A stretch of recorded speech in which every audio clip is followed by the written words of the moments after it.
La parole de Dieu est destinée à tous les hommes et à toutes les langues. Aujourd'hui, nous avons le privilège de rencontrer le Père Pierre, prêtre franciscain, un bibliste qui est passionné de l'Écriture sainte, qui a consacré toute sa vie à l'étude de la Bible et à rendre la Bible accessible dans toutes les langues africaines, en commençant par le Mashi, sa propre langue. À travers cette interview, il nous partage son parcours, la vision qu'il anime, les défis de ses projets et l'espérance qu'il porte pour toutes les générations. Et donc, découvrons ensemble cette œuvre remarquable au service de l'Évangile et de l'inculturation.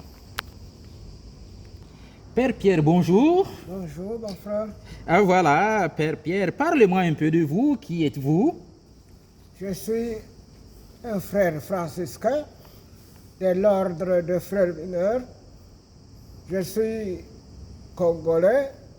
Je suis bibliste et j'ai évolué après avoir fait les études à Jérusalem.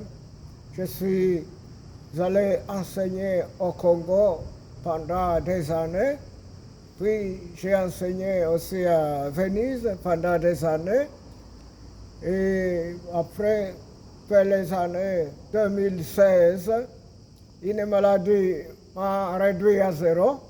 J'ai passé un mois de coma au mois d'août. Tout le mois d'août, j'étais au lit. Mais par grâce, le Seigneur m'a réveillé et je suis encore debout. Et voilà donc, vous avez la passion pour la Bible. Après que le Seigneur vous a réveillé, vous avez senti l'appel de servir encore Dieu en diffusant la parole. Oui.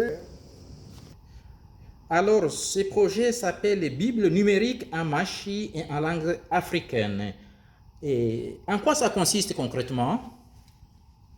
Le projet de Bible en langue locale, en langue de peuple, la langue de communication.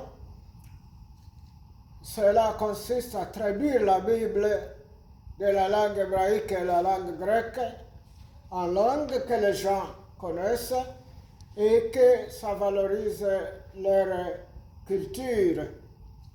Je suis parti du texte de Saint Paul dans l'Épître aux Philippiens, chapitre 2, verset 11, qui dit que toute langue proclame que Jésus-Christ est Seigneur à la gloire de Dieu le Père. Pour appliquer cette parole de Saint Paul, j'ai commencé par la langue Mashi, en me souvenant que d'après le texte des Actes des Apôtres, chapitre 2, verset 6, chacun entendait les merveilles de Dieu dans sa langue. Moi, j'ai commencé par la langue Mashi, qui est la langue que je connais, la langue que j'ai appris à côté de maman et papa pendant 25 ans. Et j'ai commencé à traduire alors la Bible dans cette langue. Quand j'aurai terminé avec les Mashi, normalement, nous avons beaucoup de culture au Congo, je voudrais aussi inviter d'autres personnes à collaborer pour que leur langue soit aussi mise en ligne, parce que le projet que nous avons, c'est en ligne. Alors, ces projets semblent très intéressants. Et alors, Père Pierre, qu'est-ce qui vous a motivé pour ce projet? Ma motivation première a été que je suis bibliste et que j'ai un devoir. La deuxième motivation est qu'il y a un désir pour le peuple d'avoir la parole dans leur langue. Et je me rappelle qu'en 2022, je suis allé à Mubumbano pour expliciter ce que je voudrais faire. L'église était pleine comme un dimanche, alors que c'était au milieu de la semaine. Donc j'ai vu que les gens ont soif de la parole de Dieu dans leur langue. Quand j'étais aux études à Jérusalem, les jeunes de ma paroisse disaient que je suis allé lire toute la Bible. Mais en réalité, je n'avais pas eu le temps de lire toute la Bible parce qu'il y avait beaucoup de choses à apprendre, des langues anciennes et l'explication du professeur. Alors, après ma maladie, j'ai dit, maintenant j'aurai le temps de m'asseoir. Comme le Seigneur m'a relevé, je dois dire merci et propager la Bible comme le peuple en a besoin. Oui, le projet est très intéressant, Pierre, mais il me paraît aussi très complexe. Et comment vous y êtes arrivé? Dans ma recherche de vouloir me réinsérer dans la vie et de vouloir rendre service, surtout être utile, j'ai consulté l'Internet et je suis tombé sur une plateforme de divulgation de la Bible qui s'appelle YouVersion. Ils ont des programmes de la semaine et ils envoient un verset jour. Je suis allé consulter aussi, ils m'ont indiqué une plateforme qu'on appelle Paratexte qui prépare la Bible entière et après, celui qui veut la traduction, il va remplir verset par verset toute la Bible comme le jeune de mon village a désiré. Alors, je me suis mis, j'ai commencé à traduire du grec, de l'hébreu à Maché. Et j'ai cherché comment, alors je vais conserver ce texte que j'avais eu. Et j'ai trouvé la bibliothèque biblique numérique qu'on appelle DBL en anglais et BNN en français. C'était un centre qui a un serveur où chaque traducteur qui est agréé peut envoyer un texte et c'est alors eux qui peuvent distribuer aux maisons d'édition électronique. C'est là que je suis pour le moment en contact avec eux. Et ce serveur est situé aux États-Unis, c'est ça? Ce centre est situé aux États-Unis. Et voilà, et finalement, quelle est l'utilité de ces projets? Ces projets, ça va servir à quoi concrètement?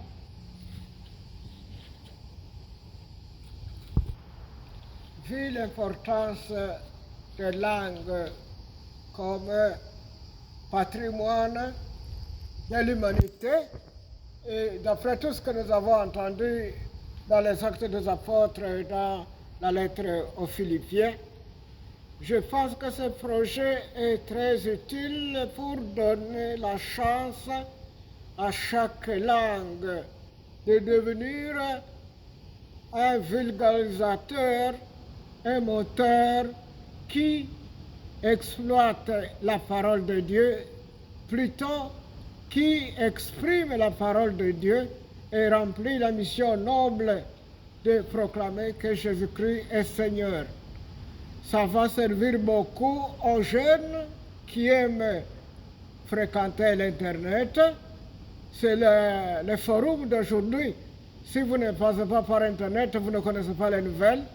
Et si la Bible n'est pas sur Internet, elle est cachée à plusieurs millions de personnes parce que tous les jeunes s'expriment aujourd'hui avec l'Internet. Comme l'électronique est très pratique, elle est très transportable.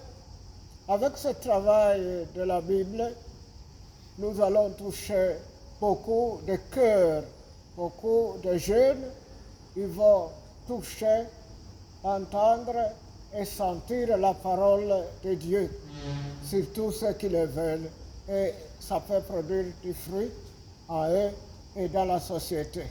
Voilà, très bonne chose. Chacun peut lire la Bible partout. Il se retrouve alors aux États-Unis, en Afrique, en Europe, partout. Les Bachis se trouvent peuvent lire la Bible comme les autres nations, je crois.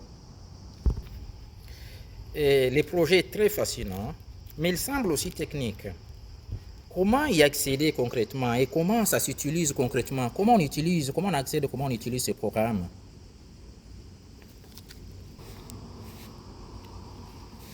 Pour travailler, chercher cette Bible mâchée, il faut d'abord avoir l'Internet.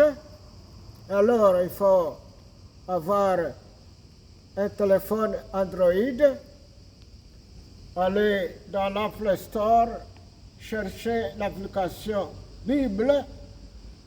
Parfois, il faut écrire bible.com et cette application, en l'ouvrant, pour avoir cette Bible, il y a deux possibilités.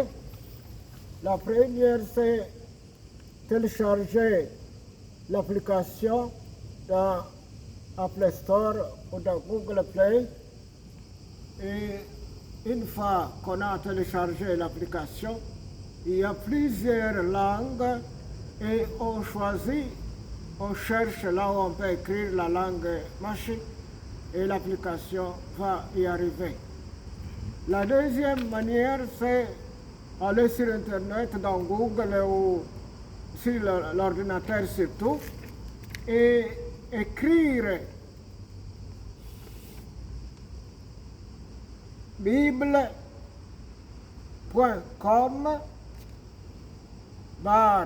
Bible 3953 en chiffres. Un deuxième site est bible.org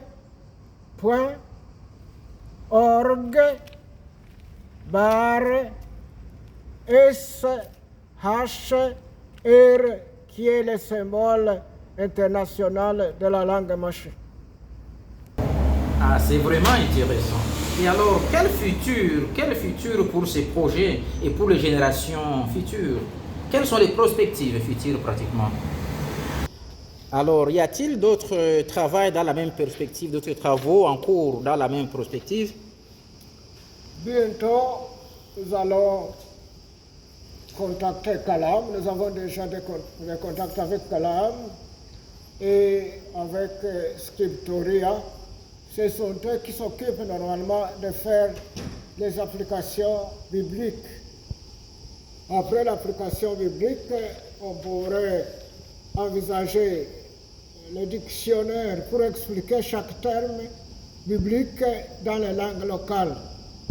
Nous avons déjà fait pour les 5 premiers livres de la Bible, nous avons déjà écrit en machi, en hébreu, en français, en kiswahili, pour expliquer, et chaque mot, nous mettons la référence du mot. Donc c'est un travail qui va en avant.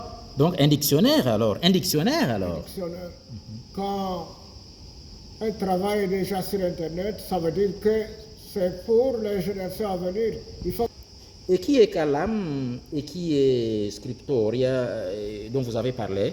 Calam est une nouvelle société que j'ai découverte dernièrement parce que mon ami qui m'a initié à Paratex m'a indiqué cette société et la société m'a déjà écrit pour prendre mes coordonnées et pouvoir collaborer avec moi. Et c'est cette société Calam qui collabore aussi avec Scriptoria. Et Scriptoria m'a déjà invité qu'elle va intégrer mon ordinateur avec leur bureau pour que nous puissions collaborer. Alors pour les générations futures? Ce travail a été réalisé pour maintenant et pour le futur, pour les générations à venir. Et j'espère bien que les langues qui seront concernées ont aussi les jeunes qui vont continuer l'œuvre. Ce travail peut continuer dans la formation, dans les animations des paroisses, dans les animations des écoles, et les générations à venir pourront bénéficier aussi. Et la parole de Dieu alors se diffuse à partir de nos langues africaines. Alors nous disons merci au frère Pierre Matavaro qui a vraiment pour ces projets réalisés et en cours. Je rappelle que Père Pierre, il est docteur, il est bibliste, docteur de Jérusalem, professeur de Bible. Je suis heureux de le présenter puisqu'il fut mon professeur, recteur du Scholastica J23, aujourd'hui l'université, professeur et aujourd'hui chercheur, même s'il est maintenant sur le temps de repos, mais la tête continue à travailler. Merci Père Pierre pour ce travail si précieux. Merci. Je vous en prie. Merci beaucoup, vraiment Père Pierre, vraiment. Merci Vraiment. de m'avoir entretenu ici, Merci. dans ce grand sanctuaire marial.